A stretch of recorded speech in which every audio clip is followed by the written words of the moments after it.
to the grave. International chart-topping podcast is bringing you discussions and personal commentary on music, entertainment, celebrities, politics, love, health, and happiness. Catch up on missed episodes anywhere you can find a podcast on all platforms. So do you want the tea? Well, simply talk with TURKBISH. Just talk with me. Killing two and three motherfucking birds with one stone. At TURKBISH. What's up, you guys? It's your boy TURKBISH, and I'm here with an all-new interview on Talk with Turk. And we are here at the Fillmore in Charlotte for the I Do, I Did, I'm Done tour. Miss Kandi Burruss, oh my God. Let me go ahead and introduce her. I mean, y'all already know her, but in case you don't and been living on a rock, Grammy Award-winning singer, songwriter, producer, actress, all of the things, businesswoman, entrepreneur. I'm sitting with the legend, Kandi Burruss. Thank you. Amazing show tonight. Thank for you. sure. How has it been being on the road again now that everything has come to a head for you? Oh my gosh. It's been, I guess I'm getting used to it again. Mm-hmm. This week was kind of rough because I had Xscape shows Yes, you did. my own shows for I Do, I Did, I'm Done. So it's been like 4 shows this week, 2 for Xscape and 2 for this. But it's been cool. I mean, the thing that I really like about it is that, especially with doing the more intimate shows for what I'm doing for this, it's like I get to introduce the crowd to a different style of show because it's not your everyday, just regular like a concert. For sure. So it's been fun. Well, it's such a bold title. What made you come up with this title, and what do you want audiences to leave with? What message? Of course, we know it's female empowerment and all men cheat or cheat. But the question is, do all men cheat? Right. I used to say absolutely not, but then now I feel like, I don't know. Okay. So now you question it. Yeah, but it's really, the show is based off of what I've been dealing with in my life. Everybody knows that I'm recently divorced. Yes. It was a really tough situation. It still is because we're still trying to figure out how to co-parent and all that stuff. And just the whole, like, we would have been celebrating 12 years of marriage just in April when we literally got our divorce papers at the end of March. So it's been kind of tough, you know what I mean? I can understand. But that's what the I Do, I Did, I'm Done stands for. Now, how personal is this production for you compared to your other previous projects? Of course, you've been on the road with Xscape, you've done music with Xscape, you've done solo music. How personal is this one for you out of all the projects you've ever done? This one's extremely personal. Sensitive. Very sensitive because I think I always kind of vent on real life stuff that's happening. So that's why you got when you got Mother's Love Play that we did years ago, or when you got the Dungeon Tour we did. Because it's always a reflection of what happened in life and what I was dealing with. But it's like this one, you get a little bit of everything. Right. But when I do the speak on it in this show, like some of the clips that I show in the show is like from moments that I was like crying when it actually very vulnerable moment. Yeah, just the breakup that just was fresh. So you get real information, personal information, personal stories that I didn't even share with people, period. So now when people come to the show, they hearing all the tea. Yeah. Like the real tea, not the one that stuff that people made up, but the real tea. It. Loved the tea tonight. When I tell you it was piping hot, you got to be at this show. Now, we know that this show isn't going to be extended, but do you have plans on going back out on the road with this same type of energy? It's so crazy because when we first decided to do it, it was just like one show we was doing in Atlanta. And then, all of a sudden other venues was asking us to do it. So now it's like we did 2 shows in Atlanta. We did 1 show here in Charlotte. It's going to be 2 in New York, 2 in Chicago, 1 in Philly, 1 in St. Louis. I think that's it. Yeah. Oh, and Nashville, my bad. Okay. Nashville, I didn't mean to forget you, but yeah, so, and then people are asking us to come to other cities. So I'm like, I'm asking Don, I'm like, so what do we do? Do we keep doing it? Right. Or, because I don't know, how sometimes you just do something because that's what you felt in your heart. And for me, it was like therapy. Yeah. it's like, okay, do we keep doing it? I don't know. We're gonna figure it out. Yeah, we're gonna figure it out. I hope so, because I'll go again. I'm telling you now. And I love that because I love other it. people were telling me that they would go again. Yeah. And I think the cool part about it is each time the show is different because each time like the speak on it part is different. Yeah. Each time when we do the little dungeon section, Right. that's different every time. That was great. So when I tell Yeah, you, my clothes popped loose.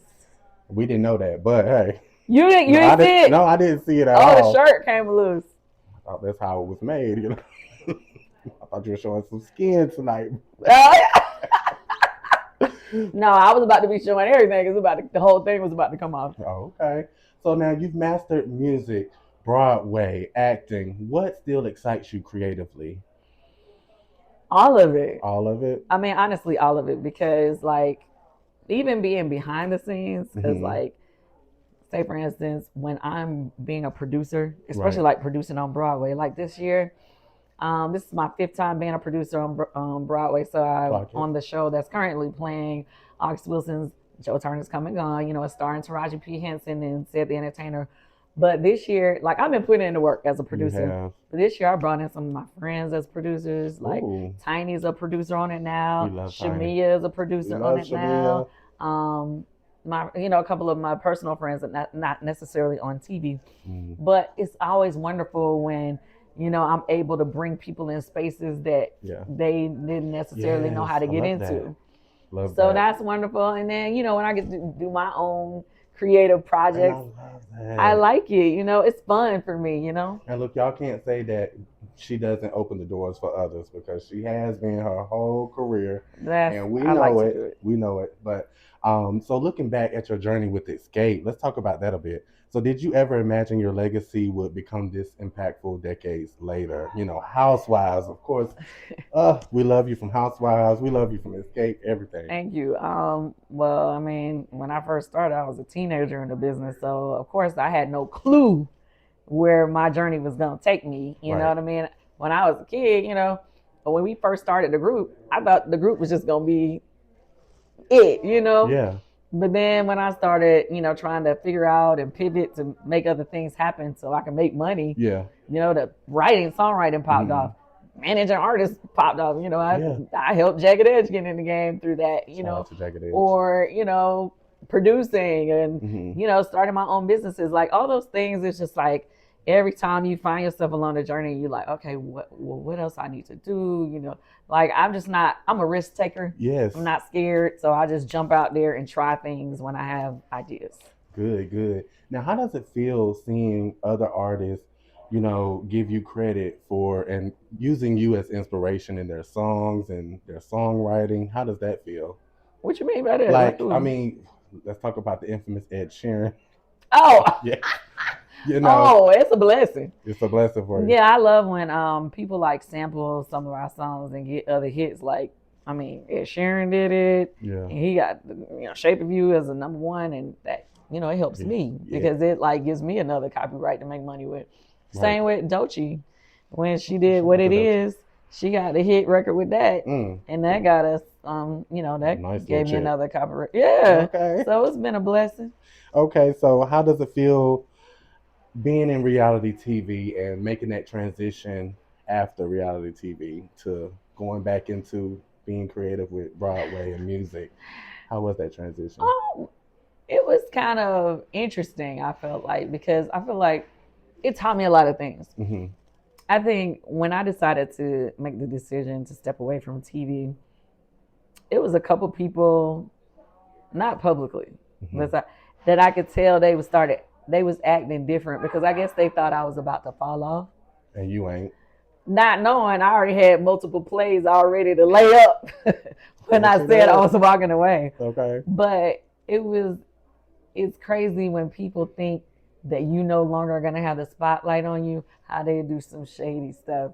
So during that time, I realized I had started pulling back on folks, and, you know, that acted different on me. Right. Or, you know, or not necessarily, I wasn't necessarily mean. I didn't have no ill will, but I ain't forgot. You ain't forget. You can forgive, but you never forget. Yeah, because it's like when you be on TV for so long and then you decide to step away, people think, oh, right. Like, Yeah. not knowing. Yeah, I get it. So between, entrepreneurship, music, touring, how do you balance ambition with your personal peace? It's tough because, especially when you have a family, you got kids, Mm-hmm. you want to do so much, but you still got to pour into your kids. Yeah. You know what I mean? So it's a constant trying to juggle. And even if you pouring a lot into your kids and pouring a lot into your career or whatever, you're not giving yourself time to like recover and have. Yeah, I get it. I'm not good at balance, and I'm trying to figure that out. Well, hey, we can't tell that you're not, because it seems like you're doing all the things. Oh, thank you. And from one person to another, first I want to say happy birthday. It's my birthday also on the 18th. So let's go. Okay. So I've always, said, hey, Kandi is my Taurus sister, and she inspires me to be build my brand and be a business and all of the good things. So what can you tell other young creatives out there who are trying to follow this path in entertainment? Well, what I would say is be consistent. And just because it may not be paying what you want right now, don't stop the grind. You got to keep doing it because it's going to build. And before you know it, it's going to pop off and it's going to jump into some more stuff. And it's just going to open opportunity for you, your connections, all the things you're going to be continuously building up. But I see so many people, like they'll start off something that seems like, oh, that kind of fly. But because it's not paying them right now, they'll just stop doing it. Right. Me, I'll be doing something for years and it may not be, but I know the potential in it. You know what I mean? I get it. So what can fans expect from you after this tour wraps up? I think I'm going to drop that song, Love Me Too Much. Please do. I definitely am going to do it. And I'm thinking about doing a book. Right. Not about this drama, but business and all those things. I love it, and I'm gonna copy it so I can know. And of course, more Broadway productions coming and stuff. Love it. So, if you had to describe your overall legacy in one sentence, what would it be? Ooh, my overall legacy. Great question. I feel like I have been a person that championed for myself and others. So I feel like my legacy is not just what I've accomplished, but also all the people that I done put in the game and helped and push forward, and hopefully be my kids. Because I pray that they show up and show out for me as they get older. They will, trust me. Because you're a good mother, and I want to say thank you again for being consistent with me and just making sure we make this happen. And you did amazing tonight. Thank you. I'm proud of you, and you're going to continue to go far. Thank you. I definitely wanted to show up for you, because when I tell somebody I'm going to do it, I always it bothers me if I don't do what I say I'm going to do. So I'm glad we was able to make this happen. But timing, it worked out for us. Yeah, it did. And I love you so much. So thank you again. At TURKBISH _ gonna talk about, here you go crunching ice and not it ain't even ice. It's a Tootsie fucking roll. It's a Tootsie Roll. That's what you get thinking you cute. Yeah. Talk with TURKBISH.